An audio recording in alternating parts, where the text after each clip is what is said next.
Here we are at outside the cycle show at Earls Court, and we're talking to Cy at Cotic, who you might know from his Soul and Soda mountain bikes, and more likely his Road Rat. And he's showing off his, not brand new, but brand new to the world, to buy cross bike. So Cy, why did you come up with the idea for a cross bike? The cross bike came from Kate's coach, Kate Potter, who races for me. Last summer, in about June time, her coach said, you know what, it'd be great if you did some World Cup cross races this winter. And Kate told me, oh, could I have a cross bike in about 10 weeks time? And I said, oh, okay then. So I learnt about cyclocross bikes and did a design in about 10 days. And then I went to Taiwan and begged them to build it for me very, very quickly. And the product of that was at Cycle Show last year, which was the 853 frame, which Kate raced last winter, with quite a bit of success, as it turns out. And it had a massive reaction at Cycle Show, so we thought, well, clearly there's a market for this, so we looked at productionising it. Unfortunately, the 853 stuff, which was pretty special Pro Team tubing, would have been sending the price somewhere north of 700 quid once we had the nice fork on it. So we looked at doing our own tube set, and I designed my own heat-treated tube set, which I got from our manufacturers. The geometry is pretty much unchanged from Kate's bike. Her size ended up with a slightly shorter head tube to account for the brake stop, and I grew all the other sizes from there. Frame's about 1/3 of a pound heavier than Kate's race frame was, but the price is a lot more sensible, so we've been able to do our complete bikes. We've got the weekday coming in at £1,000 with Sora and Tiagra, and this is the X Sunday, which is our 105 bike, with the exception of the fancy saddle, which is my favourite saddle. That's going to be how the bike comes. We've got full brand new 105. We've got Tektro Canties, nice KCNC finishing kit, Continental cyclocross race tyres, and our own cartridge bearing tube set. Fully disc ready should you so wish. Now the UCI likes that kind of thing. Can you talk us through some of the details that you sweated over? I notice that it's got a gusset under the down tube, and it looks like the rear brake pivots are... Pivots, is that the right word? Yeah, are removable. Yes.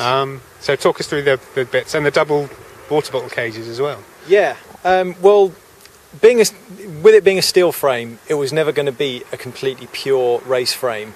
So I like bikes with a bit of versatility. At the end of the day, very few people just race their cyclocross bike. The vast majority of people are actually looking for just a comfortable road bike or something interesting to ride when they don't want to get their mountain bike dirty.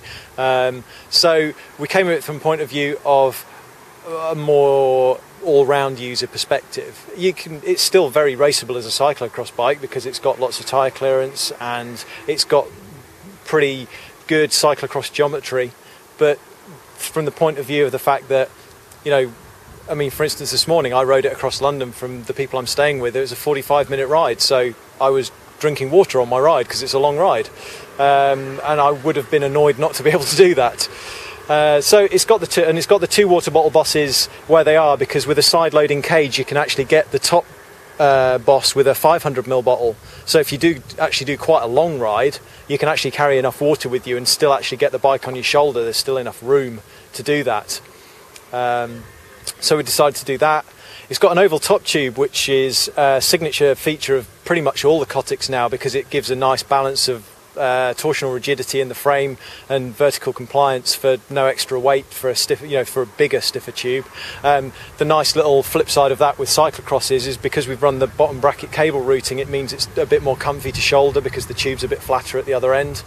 We went for the under bottom bracket cable routing just because I felt that's the neatest way to do it. When I was doing a lot of research into this, preferences on cyclocross gear cable routing, everyone has an opinion on it and everyone has a different opinion on it. So at the end of the day, if that was the case, there was no consensus, so I went for the one I liked the best. It's got stops on the head tube just like the Road Rat does, so you don't get the cable rub, and it's nice and snappy. The production frames will actually have adjusters in those, they just haven't arrived yet. And yeah, reading across from the road rat, the rear triangle is basically the road rat rear triangle, but with the sole dropouts, effectively, which means we've got the removable brake studs. So if you do end up using disc brakes, you can actually screw them right out, and you just end up with a couple of little bottle bosses on the stays, so it gives it quite a nice clean look. And you can screw the studs out of the forks as well. So it all ends up looking a little bit neater if you do go that way. I've not actually tried discs on it yet, although given that it's like the first time in 15 years I've been riding a bike off-road with rim brakes, I think it's going to happen fairly soon. But yeah, it's that's the basic features. What else is on there? The signature chainstays, British chainstays with the leaf gussets on the outside. Again, loads of mud clearance to drop through. So yeah, I mean, it's a practical cross bike, but it's also a practical bicycle, full stop. Well, we think it looks really, really nice. And orange is the official colour for cross bikes, so extra points there. And I think if you speak very nicely to Si, he might give us one to play with. So keep your eyes peeled.